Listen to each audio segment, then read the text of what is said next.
Welcome to the Leading Conversations podcast, sponsored by the Excel Leadership Network. On each episode, JD Pairing will have conversations with church planting pastors and leaders from around the country. You can learn more about how to connect with Excel at the end of this podcast.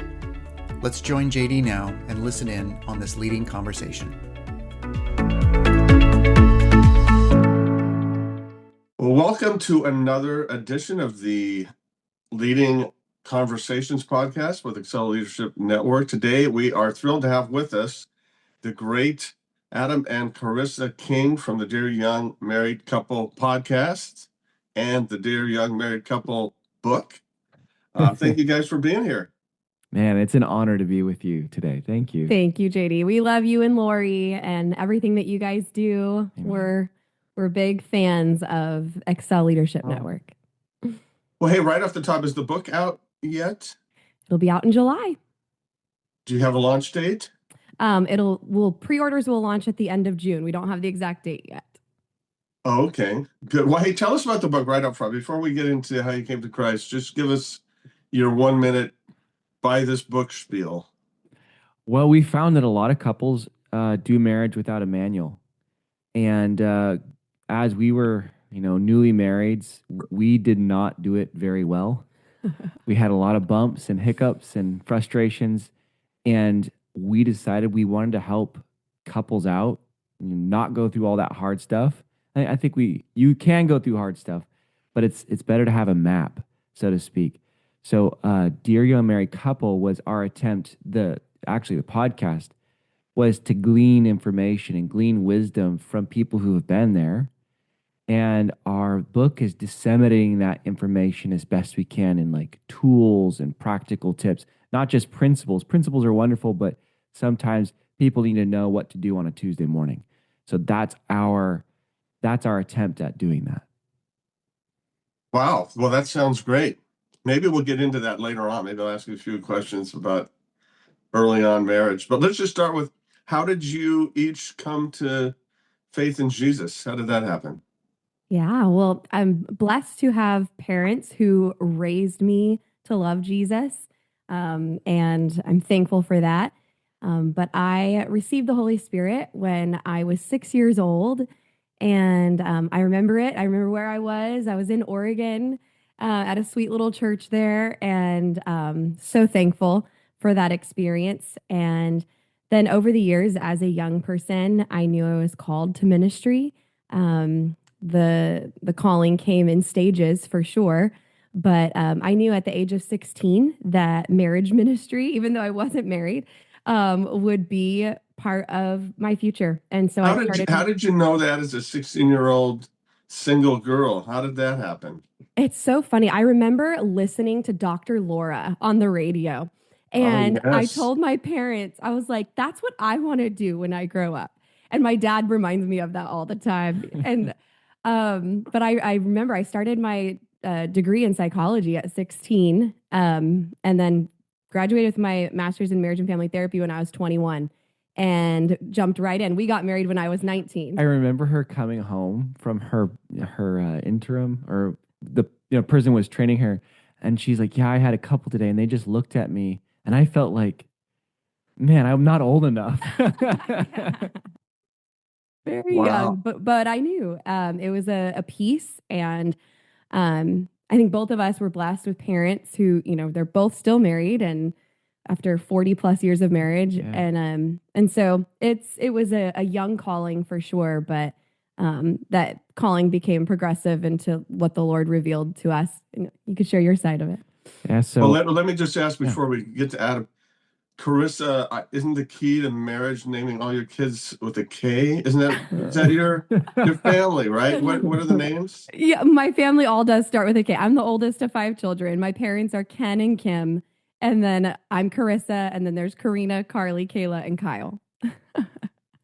And you married an Adam. Oh no. Yes. I threw it off. Yeah. So I felt like I was born in the church.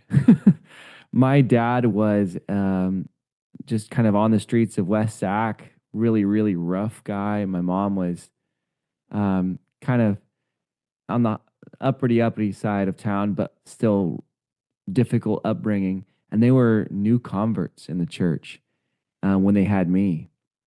And so I was raised around church. That's really a lot of what I knew. Got the Holy Spirit when I was about 8 years old.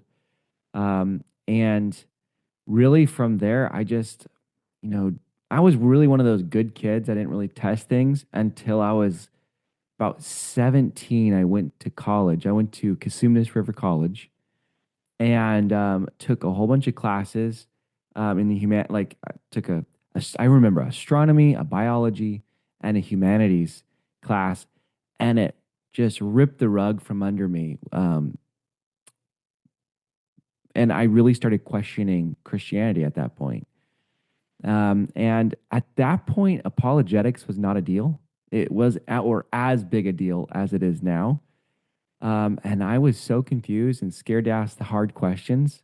Thankfully, I opened up and talked to my dad, and he gave me a Josh McDowell book, The Evidence That Demands a Verdict. Oh, yeah, yeah.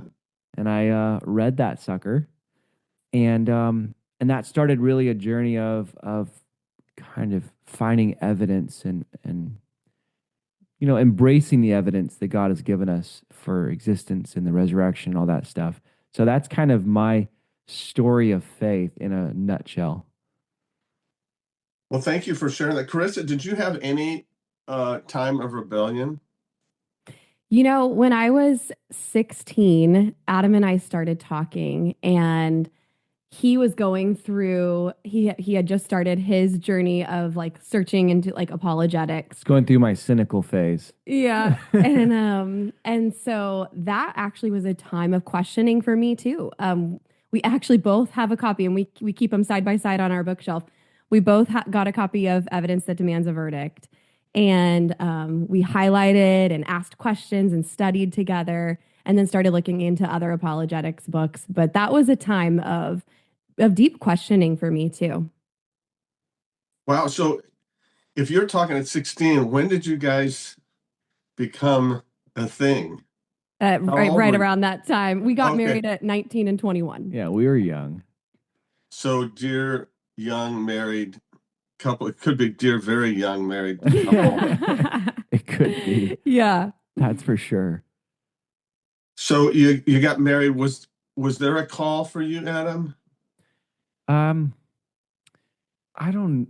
can't put my finger on one moment. I would say one of the most formative moments, though, in that direction was, it was a Saturday night, and my mom and dad came to me and said, "Hey, so my dad was actually an assistant pastor at a small church in Rancho Cordova, and he came to me and said, Adam, the music minister is not going to be there Sunday. Could you please play the piano?" And I said, no. He said, well, what do you know? And, I could play like blues, I could play classical, but, Christian hymnal songs was just not in my repertoire. So, but I ended up playing like Amazing Grace and then something else. And we sang that song over and over for a while until I could get more songs under my belt that everybody could sing to. But that was formative in the sense that I was starting to become more others minded, or, trying to help something, or, being a part of something integrally that was more than me, and forced me out of my shell because I was a little bit more quiet. I was gregarious, but didn't ever want to be in front. So being in front at 11 years old, playing the piano was quite a big leap for me. And that's really where I learned a lot of kind of leadership skills and, facing that fear of being in front of people. And then when we got married, I was for sure leading, leading the church. I was the music minister. My dad took a church in Oregon later on. And then we got married shortly after that. But that's where I had been questioning my faith for quite a while. And at that point, I really knew that there was a God. I was fairly comfortable with the resurrection of Jesus. And of course, when you go through those things, you tend to, I don't know, you tend to feel it from other people, it seems, when they're questioning. So I would bring things up and talk to people, and I always had that heart for God.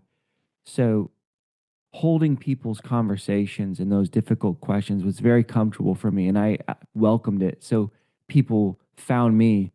So I would say that pursuit of ministry looked like really just working with people and loving people and trying to, you know, help them ask the questions maybe that they hadn't asked yet, but I knew that they were struggling with. Mm-hmm. So that's how I'd probably answer that question. Okay. So the two of you get married at 19. Wow, you're crazy. Yes. You know the statistics of under 20, right? No. A lot of them end in divorce. For Oh, sure. yes. The divorce rate goes down dramatically once one is over 20, if both are over 20.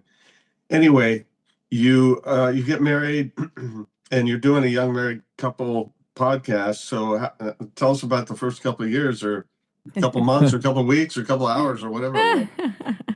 Well, if you want to hear about our first argument, Oh, man. sets the tone for the first few years of our marriage. I remember we were on our honeymoon and we were sitting at this restaurant. It was a funny story as to how we got to this restaurant in Puerto Vallarta. A drunk man pointed us down the dark alley. This was before iPhones and GPS. Yeah, this was 2008. We've been married 18 years now. But we were both young and just, thought that we had it all handled, thought we knew what we were doing. And we sat at that table and we were sharing because, we were there on our honeymoon as a result of the generous people at our wedding that gave money to the little tradition. They put money in the pants or whatever. And then my groomsmen rated all the cards for all the money to put in our pockets. Yeah. So we're sitting there and they come up afterward. We're on a budget. We're drinking water. We're sharing a meal. And we're sitting there and they come up. Would you like to put a sombrero on your heads for a picture for $1? And of course, I'm thinking about the sweet memories that we're making on our honeymoon. It's only $1. And Adam's like, no, this is dumb. It's $1. I have a camera. And I said, yes, for sure. And they plopped the sombreros on our heads and took a picture. And we have that picture to this day.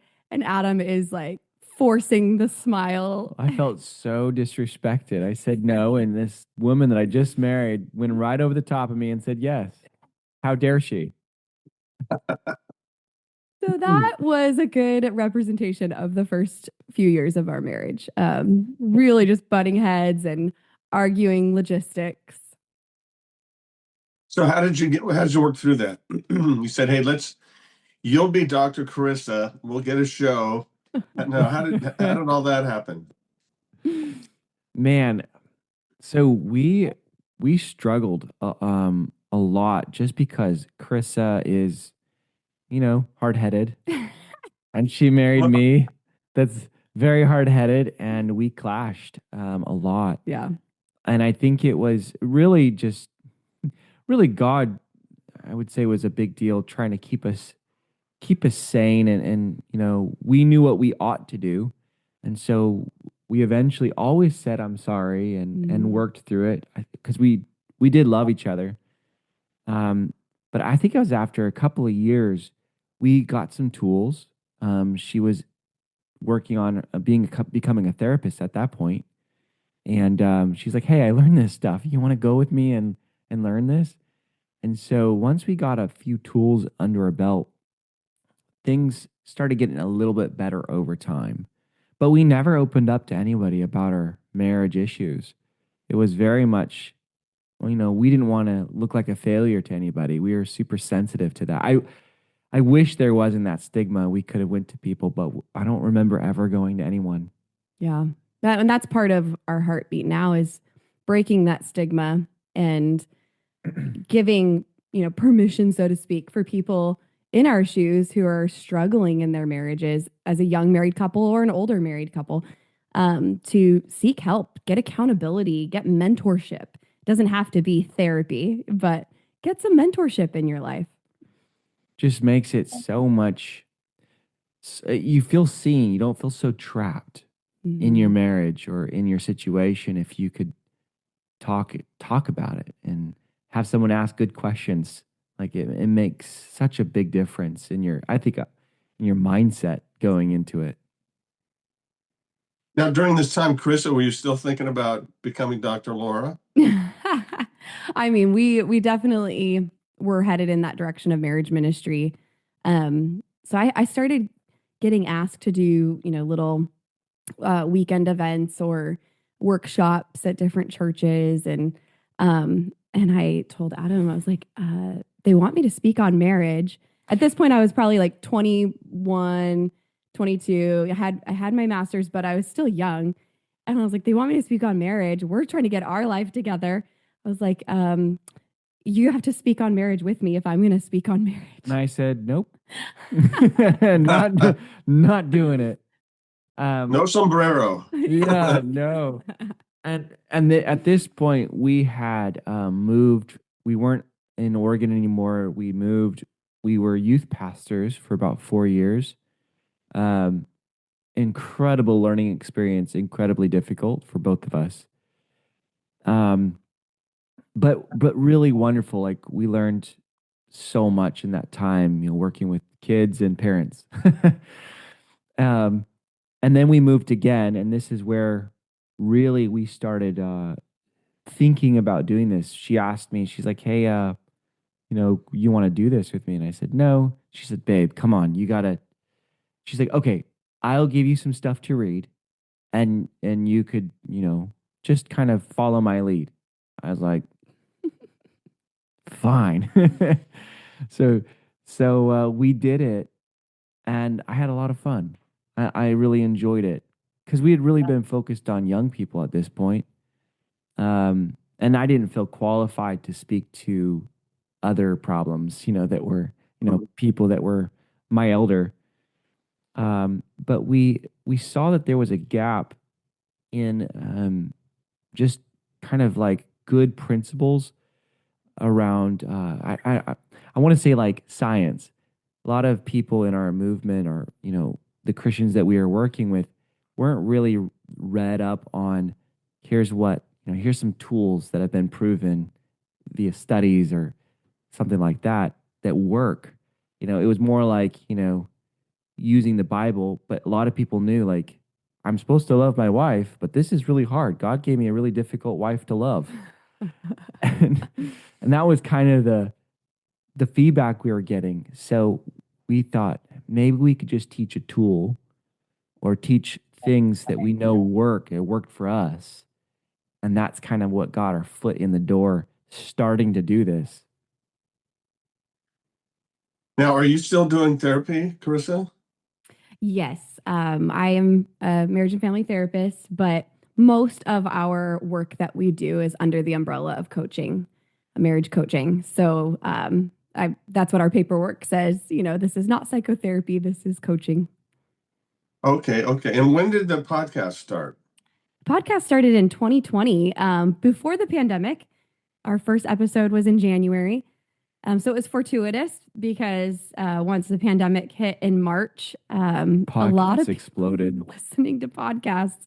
So it grew really quickly at that point. So we had like 50,000 plus downloads per month from the get-go, just because of how quickly it exploded with the pandemic. Well, how it started though was really interesting. So much of God was in a lot of these moments, but I remember where we were. We were actually backpacking. Mm-hmm. My wife and I, we loved camping as kids, and we loved hiking. And we're like, let's combine the two things, camping and hiking. And so we went out and bought tents and stuff. And on one of our first trips together, because we needed a third thing, we needed something besides ministry to do together that we loved doing together that wasn't because we gave our we felt like we were all so focused, but not really playing at all on anything. So we found that and we just loved it. And I remember being on one trip where I think it was Loch Levin Lakes in Tahoe National Forest. And I remember Karissa saying, "Babe, we should write a book." I remember looking at her and going, "Oh yeah, really? Like, we're gonna write a book, huh?" And she's like, "Yeah, like we need to write a book on just marriage, just to help people like us figure this stuff out faster than we did." And we had been married like 10 years at that point. Yeah. And I was like, well, I said, we're going to have to probably do some marketing because no one's just going to read a book by Adam and Carissa King without actually having something of like, do they know us? And she's like, well, like, what do we do? And I said, well, why don't we start a podcast or start a IG account or do something like that? Start giving free information. And that's how it started. We never wrote the book for many years and started the podcast, and that exploded. And so that's kind of the genesis of the story. What is since I'm not a young married couple anymore, what do you do on the podcast? So on the podcast, we interview experts in the field, whether experts by, popular opinion or experts by our opinion. So we've interviewed all the primary authors in the field that you can think of. Dr. Gary Chapman, Gary Thomas, John Deloney, just these experts, right, that people know of. Dan Allender, Yep. Jake Stringer. Yeah. And then we contact people that we respect just in our circles, pastors and therapists and people like JD and Lori Paring in our circles that we know are experts that we respect both in ministry and in marriage. People with a testimony, people who are sharing how they've overcome difficulty in their marriage and breaches in trust. And so we've been able to glean wisdom from these older married couples. Most of them are our elders, and pour that wisdom both into ourselves and into our audience. And so that's what it is. It's a curated letter to a young married couple. That's why it's called Dear Young Married Couple. Great, wonderful. And now you guys are moving. What's the deal with this? Why are we leaving California? What's going on here? Well, the Lord gave us a vision many years ago, right around the time that we started Dear Young Married Couple. And we actually created a vision portfolio at the time with what he gave to us. Not like Paul on the road to Damascus. More like a dream. So we have we've observed that people in ministry are often just overworked. They overcommit. They're burned out. And they need a place of refuge, both in terms of counsel and in like physical space, just getting away. And so the Lord gave us a vision of creating that refuge, a retreat center where couples can retreat, couples in ministry, leadership, business. They can just get away and pause and if they want counsel to be a part of that, they can seek that. But we have had all the doors open for us to make that a reality in Tennessee, outside the Nashville area. And so we got the nonprofit going just as of the end of last year. And so we're going to be doing the grant writing process this year and purchasing property there outside of Nashville. Why Nashville? Well, it was just a long string of what our pastor called breadcrumbs, that the Lord just led us there. But we had some prophetic moments. One in particular, someone said, I feel like you guys are going to be in, someone who operates in the gifts. And he was like, I feel like you guys are going to be in Middle Tennessee. This was a few years ago. And we were just like, okay. I brushed it off. We just wrote it down, but brushed it off. And then other things happened along the lines of prophetic moments and moments of just people speaking into our lives about transition and change and doors opening. And we ended up connecting with a pastor in Murfreesboro, Tennessee, that shares our vision for helping couples in leadership and in ministry. And come to find out, Murfreesboro, Tennessee is the middle of Tennessee. And the church that we're going to be going to there is called Center Point. So it's the center of Tennessee. So that's pretty neat. But there's a lot of other stories in between. Yeah. So what's the timeline of getting the retreat center up and going? As fast as God gives us money for it. Mm-hmm. We're right in the middle of the move, but I'm thinking once we get a house over there, we'll start looking for land, and we're in the middle of some grant writing to see if we can get something moving here. And I mean, I think it'd be wonderful to be able to have a place. We love doing this online, with people, because we see people from all over the world on, video chat, do counseling and leadership coaching and stuff like that. But we'd love to bring them to us and, and maybe like have several like tiny homes that they could stay in and kind of get away. What we found with people that help other people is that they become very, very worried about their own anonymity, and they get worried about, too many people knowing their stuff, like it would invalidate them from ministry. Yeah. So they hold it in and act like everything's okay when it's not. And we just want to help people understand, like, it's okay. Like James says, to confess your faults one to another and to pray for one another, so that they may be healed. That's our dream to start providing that, and maybe to shift the culture a little bit more in that direction of being a little bit more open and trusting, and maybe so that the helpers aren't so condemning and more careful with their words. Well, good. Well, I mean, that does sound super exciting. So I'm really happy for you. And the book's coming out. When the book comes out, send me a note. We'll get it up on our updates for Excel couples. If somebody's looking for coaching or thinking, 3 years from now, I want to go on a retreat, how do they get a hold of Adam and Carissa King? Yeah, they can go to dearyoungmarriedcouple.com. We have contact information there. They can email us at hello@dearyoungmarriedcouple.com. We have Instagram, Dear Young Married Couple, and the podcast, Dear Young Married Couple. And YouTube, Dear Young Married Couple. All right. So Dear Young Married Couple. And how often does the podcast come out? Every week, Tuesday mornings. Okay, Tuesday mornings. Came out today. Yes. I did. With who was on it today? Who was on it today? Our team publishes it. We don't keep track of the timeline. Okay. Let's see. I'd have to see who's on it today. But I think you guys are on next week. Oh, all right. Yes. Great. Hey, you've kind of dripped some things in. You've talked about potential tools. How about each of you give us a marriage tip or a leadership tip? Sure. So one marriage tip is to have a daily check-in with your spouse. And actually, I attribute the concept behind this tip to Lori Perring, because she told us early on, she was one of our first podcast interviewees back in 2020. And she said to keep short receipts, keep short accounts, and a daily check-in helps us do that and many of our clients. And so one tool is to ask each other these 3 questions on a daily basis. Number 1, what went well in our relationship today?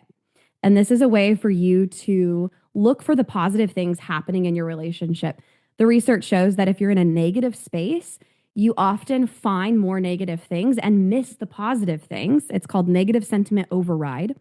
Your reticular activating system in your brain looks for what you tell it to look for. So, when you want a Jeep Rubicon, you start seeing Jeep Rubicons all over the freeway. Same concept. If you are looking for the good, you start seeing the good. And so if you're going to be asked that question at the end of the day, you're going to look for it. So you notice more good. So what went well in our relationship today is the first question. Second question, what didn't go so well in our relationship today? And that's not necessarily to look for the negative, because you're going to more easily find the negative anyway, but it's a way to keep short receipts. And so that's when you respond with, hey, I wish this would have gone differently. If that happened, I would feel blank. That's another tool embedded within a tool. And then your spouse hears you out. Okay, you wish this would have gone differently. If that happened, you'd feel blank. And so that helps you just not stuff it, not avoid the hard stuff. And then the third question, how can I be helpful to you today or tomorrow? And that doesn't have to be something grand. That can be like, hey, I just want to cuddle, or can you help me review this paper before it's due at midnight if you're in that season of life? Or can you get one kid ready for bed while I get the other kid ready for bed? Can you put toothpaste on my toothbrush? Like, I have asked him that so many times. Like, She's hard to please. I feel so seen when I walk into the bathroom and there's toothpaste on my toothbrush. But it can be anything that you just, you're being a team in that last question. Those are great. And those are from my wife. I don't know if those particular questions are from her, but good. the concept. She said, it sounds like Lori. yeah, she said, keep short receipts. Yes. All right. Yeah, that sounds just like her. Yeah.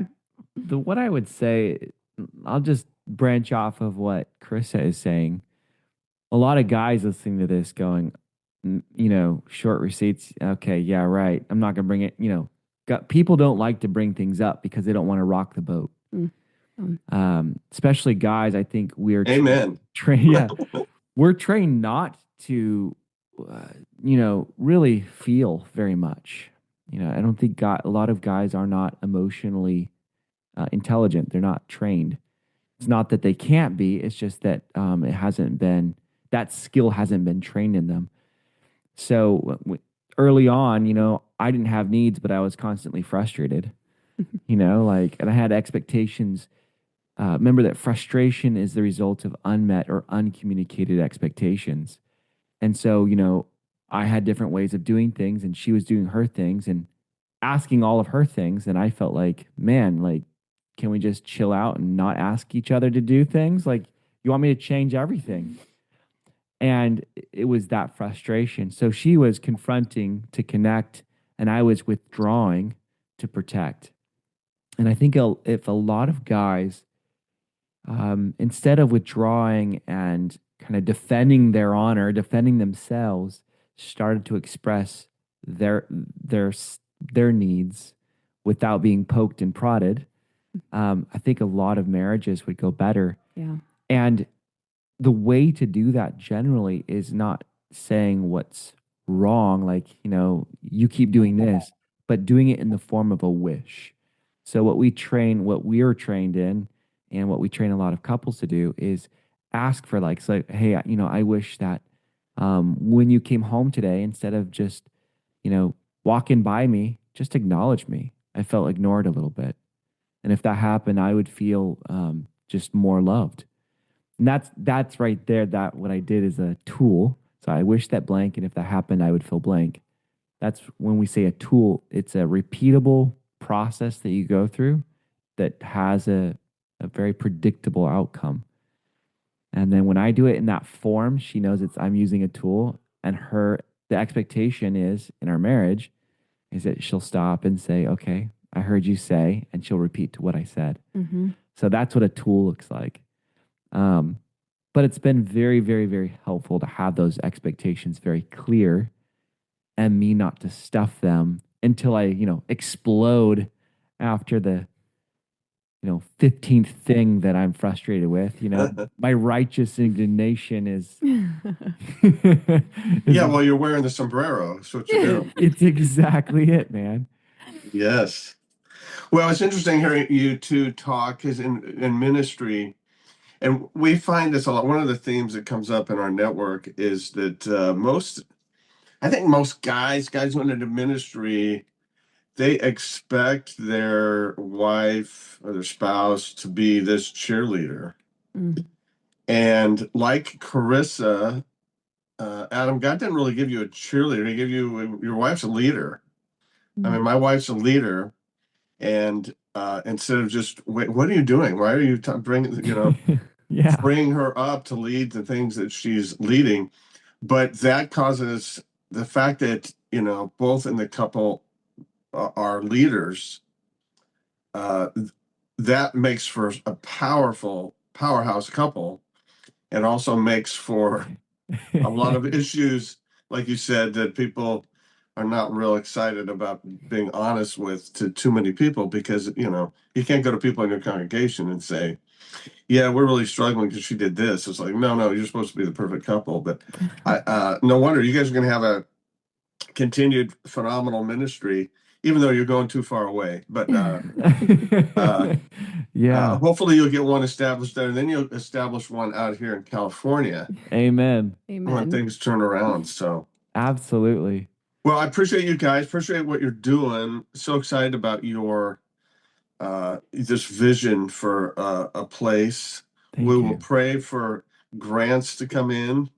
If I see Amen. anything, I'll let you know on that. And we just appreciate you being on today. Thank you so much.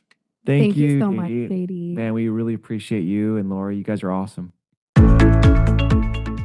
Thanks for joining the Leading Conversations podcast. We hope that you found it both helpful and encouraging. At Excel Leadership Network, our focus is on the church planter rather than the church.